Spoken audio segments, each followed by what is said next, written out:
사랑하는 말씀으로 살아가는 여러분 반갑습니다. 오늘 또 말씀으로 인도받는 하루가 되기를 바랍니다. 여러분은 귀가 얇은 편인가요? 두꺼운 편인가요? 다른 사람들의 말을 쉽게 받아들여서 우유부단한 사람을 귀가 얇다고 표현합니다. 귀가 얇은 사람들은 자신의 기준이 확실하지 못하기 때문에 다른 사람들의 말에 쉽게 흔들리곤 하는데요. 오늘 말씀에도 확고한 기준을 갖지 못하여 흔들리는 다윗의 이야기가 나옵니다. 오늘 제목은 압살론의 귀환과 다윗과의 미완성된 화해입니다. 오늘 말씀은 사무엘하 14장 1절에서 33절 말씀인데요. 말씀이 너무 길어서 여러분이 각자 읽어보도록 하시고요. 오늘 말씀 나눌 내용들만 목사님이 짚어주면서 묵상하도록 하겠습니다. 오늘 본문은 압살론이 암논을 죽이고 간 지 3년이 지난 후의 이야기입니다. 다윗은 암논이 죽음이 아물고 나자 압살론을 매우 보고 싶어 합니다. 다윗의 이러한 마음을 안 요압은 하나의 일을 꾸미게 되는데요. 사무엘하 14장 2절에서 3절입니다. 드고아에 보내어 거기서 슬기 있는 여인 하나를 데려다가 이르되 청컨대 너는 상체된 것처럼 상복을 입고 기름을 바르지 말고 죽은 사람을 위하여 오래 슬퍼하는 여인같이 하고 3절 왕께 들어가서 여차여차히 말하라 하고 할 말을 그 입에 넣어주니라. 다윗이 압살론에게 마음을 쓰고 있다고 안 요압은 압살론을 다시 데리고 오기 위하여 드고아의 한 여인을 섭외하여 이를 꾸미게 됩니다. 요압은 그 여인에게 초상을 당하여 오래된 여인처럼 겉모습을 꾸미게 하고 해야 할 말을 그 입에 넣어줍니다. 요압이 지금 꾸미고 있는 일은 언뜻 보기에는 다윗을 위한 일인 것처럼 보입니다. 다윗은 압살롬을 그리워하고 있고 요압은 다윗을 도와주고 있는 것처럼 보이기 때문입니다. 하지만 이 방법은 하나님이 보시기에 옳은 방법이 아니었습니다. 하나님께서 압살론에게 요구한 것은 철저한 회개와 돌이킴이었지만 지금 요압이 꾸미는 일은 압살론의 회개 없이 얼렁뚱땅 데리고 오려는 작전이었습니다. 요압은 자기 멋대로 다윗 왕뿐만 아니라 하나님께도 선을 넘는 일을 하고 있는 것입니다. 하나님 앞에서 마땅히 해결되어야 하는 일을 없는 일처럼 두리뭉실하게 해결하여 합리화하는 것은 당장은 좋아 보일지도 몰라도 나중에는 더 큰 위험을 가져오게 됩니다. 특별히 죄에 대한 것은 하나님 앞에서 철저한 회개와 돌이킴의 과정을 거쳐야 합니다. 교회에 일어나는 죄에 관한 일들을 가만히 두면 우리는 그 죄에 대한 것을 고스란히 겪게 되는 것이지요. 사랑하는 여러분, 여러분은 하나님 앞에서 죄의 문제를 얼렁뚱땅 넘어가려는 죄의식을 갖고 있지 않나요? 한 가지 분명한 것은 우리의 모든 것을 알고 계신다라는 것입니다. 모든 것을 알고 계신 하나님께 우리 죄를 정직하게 내려놓는다면 하나님께서는 우리를 외면하지 않을 것입니다. 하나님과의 관계를 친밀하게 갖는 여러분이 되기를 바랍니다. 드고아는 요압의 말을 듣고 다윗에게 나아가서 거짓으로 지어낸 이야기를 늘어놓는데요. 사무엘하 14장 6절에서 7절입니다. 아들 둘이 있더니 저희가 들에서 싸우나 말려줄 사람이 아무도 없으므로 저가 이를 쳐 죽인지라. 7절 온 족속이 일어나서 왕의 계집종 나를 핍박하여 말하기를 그 동생을 죽인 자를 내어놓으라. 우리가 그 동생 죽인 죄를 갚아 저를 죽여 사자 될 것 같이 끊게노라 하오니 그러한즉 저희가 내게 남아있는 숯불을 꺼내 내 남편의 이름과 씨를 세상에 끼쳐두지 아니하겠나이다. 드고아 여인은 자신을 불쌍히 한 여인으로서 자신들의 두 아들의 이야기를 합니다. 한 아들은 작은 아들을 죽이게 되었고 온 사람들이 남은 아들을 죽이려 한다는 겁니다. 그래서 이 여인은 다윗에게 그 남은 아들들을 살려달라고 간청합니다. 여인의 이야기를 듣고 다윗은 너희 아들의 머리털 하나 땅에 떨어지는 일이 없을 것이라고 말하며 맹세합니다. 여인의 이야기를 듣고 반응을 보인 다윗은 참 멋진 왕처럼 보입니다. 하지만 다윗이 드고아에게 들은 이야기는 다 거짓이며 다윗의 판단력을 흐리게 하여 압살론을 다시 데리고 오려는 계략일 뿐입니다. 요압은 다윗과 압살론의 비슷한 처지의 이야기를 만들어내어 다윗으로 하여금 자신의 계획에 올무를 걸리게 한 것입니다. 다윗이 자신에게 말한 이야기가 거짓임을 알지 못하고 요압의 꾀에 걸려들고 말았습니다. 어떤 수단과 방법을 꾀하여 자신의 뜻을 이루려는 요압처럼 마귀는 거짓으로 속여서 하나님의 방법이 아닌 거짓된 길로 우리를 유인하는데요. 요한복음 8장 44절에 보면은 이는 그가 거짓말쟁이며 거짓의 아비이기 때문이다 라고 이야기합니다. 거짓이야말로 마귀가 우리를 넘어뜨리기 위해 즐겨 사용하는 방법이라는 것입니다. 그러므로 우리는 거짓에 속지 않기 위해서 항상 깨어 있어야 합니다. 우리가 하나님의 말씀 안에 굳건히 서 있을 때에 거짓을 올바르게 분별하고 하나님의 방법으로 나아갈 수 있습니다. 사랑하는 여러분, 여러분은 하루를 살아가면서 어디에 귀를 기울이고 있나요? 거짓의 목소리에 귀를 기울이고 있나요? 진리의 목소리에 귀를 기울이고 있나요? 하나님의 말씀에 무장하여 거짓 속삭임을 휘둘리지 않고 하나님의 길로 나아가기를 축복합니다. 이런 말이 있어요. 하나는 알고 둘을 모른다는 말이 있습니다. 어느 한쪽만 보고 판단하는 것입니다. 그런 올바른 결정을 내리기가 어려운 것입니다. 사람을 볼 때도 전체적인 면이 아니라 한 측면만 바라본다면 그 사람을 잘 안다고 할 수 없어요. 우리가 하나님을 바라볼 때도 어느 한 부분만 바라본다면 하나님을 바르게 알지 못합니다. 그러면 우리 신앙생활도 어려움을 겪게 되는 것이죠. 드고아의 거짓 이야기는 이 말을 하기 위한 포석에 불과했습니다. 여인이 다윗의 거절할 수 없는 이야기를 펼쳐냅니다. 사무엘하 14장 13절. 여인이 가로되 그러면 어찌하여 왕께서 하나님의 백성에게 대하여 이 같은 도모를 하셨나이까? 이 말씀을 하셨으니 왕께서 죄 있는 사람을 같이 되심은 그 내어 쫓긴 자를 집으로 돌아오게 아니하심이니이다. 드고아가 했던 자신의 두 아들 이야기는 사실 압살론에 대한 이야기였습니다. 자신의 형제를 머리털 하나 떠뜨리지 않겠다던 다윗에게 여인은 압살론에게는 왜 다르게 행동하냐고 묻습니다. 요압과 여인이 만든 함정에 다윗이 걸려들고 만 것입니다. 여인이 다윗에게 하나님에 대한 그럴듯한 이야기들을 합니다. 하나님께서는 생명을 뺏지 않고 다른 방법을 생각해내시어 내쫓긴 사람이 그대로 있게 하지 않게 하신다는 것입니다. 여인의 이 말은 하나님에 대한 용서와 자비를 강조하고 있는 것입니다. 하지만 지금 다윗과 압살론이 묵상해야 하는 것은 하나님의 용서와 자비가 아니죠. 압살론은 하나님께 죄를 지었고 지금 그 죄를 회개하지 않은 상태예요. 그러므로 하나님 앞에서 잘못의 철저한 회개가 이루어져야 하는 것이죠. 하지만 다윗은 올바르게 판단하지 못하고 여인의 말에 그냥 현혹이 된 거예요. 하나님께서는 사람의 죄를 용서하고 용납하시는 분이시지만 죄에 대한 책임과 대가까지는 없던 일로 하진 않습니다. 만약 죄에 대한 책임과 대가가 없어도 된다면 예수님께서 십자가에서 우리 죄를 위해 죽지 않아도 되는 것이기 때문입니다.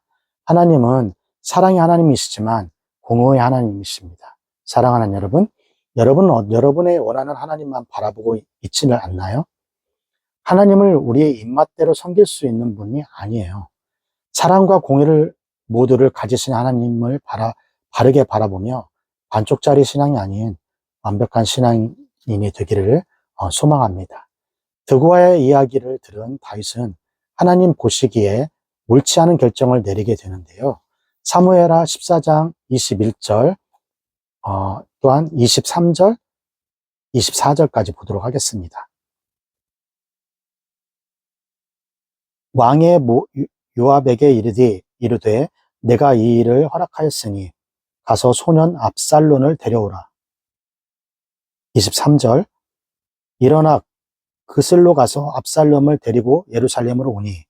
24절 왕이 가로되 저를 그 집으로 들어가게 하고 내 얼굴을 보지 말게 하라. 하매 압살론이 자기 집으로 가고 왕의 얼굴을 보지 못하니라. 다윗은 드고아에게 했던 말 때문에 어쩔 수 없이 압살론을 예루살렘에 데리고 옵니다. 하지만 다윗은 압살론이 회개를 하지 않으므로 얼굴을 보지 않고 다시 집으로 돌려보냅니다. 다윗이 내린 결정은 두고두고 아쉬움을 남기는데요.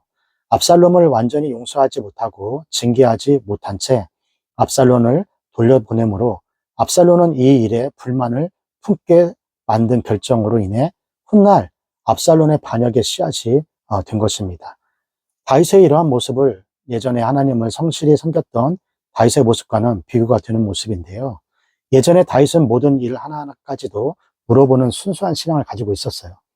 전쟁을 막아야 할지 말지, 어떻게 전쟁을 치러야 할지 물었던 다윗에게는 하나님의 함께 하심과 승리가 보장되어 있었습니다. 하지만 오늘 나타난 다윗의 모습은 오늘 생각해보면 중요한 결정을 하나님께 물어보지 않고 사람의 눈치를 보며 자신의 뜻대로 결정하는 모습을 보이고 있기 때문입니다.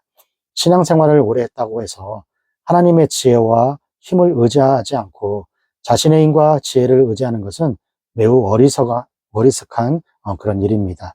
신앙생활의 연수가 점점 늘어갈수록 어린아이처럼 순수하게 하나님을 의지해야 합니다. 하나님을 떠나서 결정하는 일은 우리가 어떻게 할 수 없는 힘든 일을 맞이하기 때문입니다. 사랑하는 여러분, 여러분은 순간순간 하나님을 의지하며 묻고 있는 신앙생활을 하고 있나요?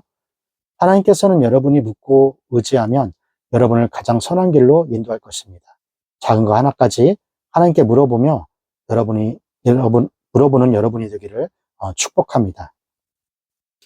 여러분, 그 압살론의 외모, 첫 인상은 어땠을까요?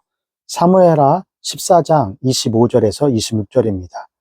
온 이스라엘 가운데 압살롬같이 아름다움을 크게 칭찬받는 자가 없었으니 저는 발바닥부터 정수리까지 흠이 없음이라.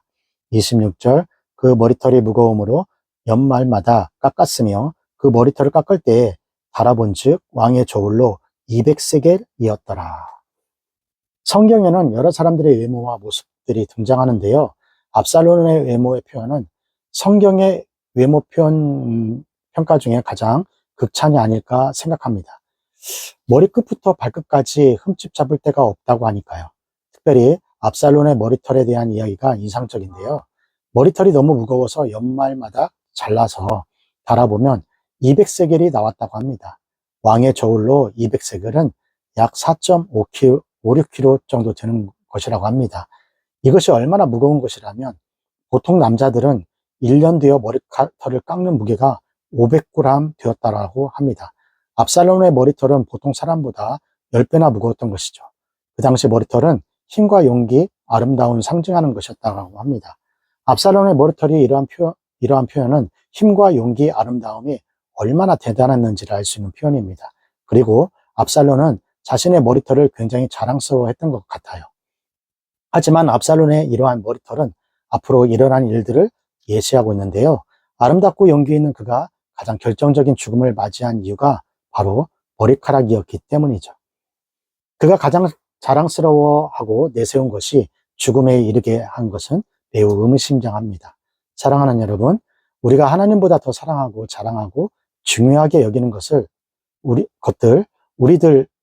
교만하게 만드는 것은 우리를 교만하게 만들 수 있습니다. 우리가 하나님 앞에서 자랑할 수 있는 것은 아무것도 없습니다. 세상의 아름다움과 육체의 아름다움은 자연히 사그라지는 것입니다. 우리는 오직 예수님의 십자가만을 자랑해야 합니다. 나의 자랑거리들을 내려놓고 예수님만 높이는 여러분이 되기를 바랍니다. 압살롬의 외모와는 달리 내면적으로는 폭력적이었는데요. 사무엘하 14장 30절, 그다음 32절 보겠습니다. 압살롬이 그 종에게 이르되 보라, 요압의 밭이 내 밭 끝 근처에 있고 거기 보리가 있으니 가서 불을 놓으라. 압살롬의 종들이 그 밭에 불을 놓았더니 32절, 압살롬이 요압에게 대답하되 내가 일찍 사람을 내게 보내어 너를 이르되 청한 것은 내가 너를 왕께 보내어 고하게 하기를 어찌하여 내가 그 슬에서 돌아오게 되었나이까. 이때까지 거기 있는 것이 내게 나았으리이다 하려 함이로라. 이제는 내가 나로 왕의 얼굴을 보게 하라. 내가 만일 죄가 있으면 왕이 나를 죽이시는 것이 가하니라. 요압과 드고와의 여인의 작전으로 인해 압살론은 예루살렘을 돌아오게 되었습니다. 하지만 다윗은 압살론의 얼굴을 보고 싶어 하지 않았고 2년이라는 기간 동안 압살론은 다윗의 얼굴을 보지 못했어요. 2년이라는 기간은 압살론이 하나님과 다윗에게 잘못을 뉘우칠 수 있는 시간이었는데, 하지만 압살론은 달라진 것이 없이 더 안 좋아진 것 같아요. 압살론은 자신의 말에 대답하지 않는 요압의 밭에 불을 질러버립니다. 보통 사람이라면 생각하기 어려운 극단적인 방법입니다. 자신의 목적을 위해 수단과 방법을 가리지 않는 것이죠. 놀라서 달려온 요압에게 압살론은 뻔뻔하게 말을 이어갑니다. 다윗에게 자신의 말을 전해달라는 거예요. 이렇게 얼굴도 못 보게 할 거면 왜 자신을 예루살렘을 불렀는지, 자신에게 죄가 있다면 차라리 자신을 죽이라고 말하며 자신의 잘못을 뉘우치지 않고 다윗을 원망하는 모습을 보이는 것입니다. 압살론의 내면에는 원망과 교만이 가득 차 있는 것을 보이는데요. 압살론의 이러한 모습은 후에 반역으로 이어지게 됩니다. 압살론은 왕의 아들로 또 멋진 외모로 많은 사람들에게 부러움을 샀지만 그의 마음속에 하나님을 두지 않았기에 폭력적이고 원망하는 삶을 살았습니다.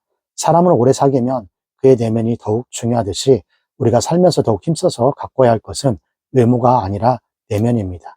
우리는 우리의 마음이 하나님이 거하시는 성전임을 기억하며 하나님을 우리의 마음 중심에 모셔드리는 신앙의 삶을 살아야 합니다. 하나님이 떠나시면 금세 어두워지고 죄와 교만이 가득해지기 때문입니다. 사랑하는 여러분, 하루를 시작하고 등교를 준비하면서 여러분은 어떤 준비를 가장 중요하게 생각하나요? 겉모습이 아무리 잘 정돈되어 있어도 우리의 내면, 하나님으로 정돈되어 있지 않으면 우리의 하루는 하나님과 멀어지는 시간이 될 것입니다. 오늘 순간순간을 하나님을 채우는 순간이 되기를 바랍니다. 자, 여기까지가 사무엘하 14장 1절에서 33절까지의 말씀이 되었고요.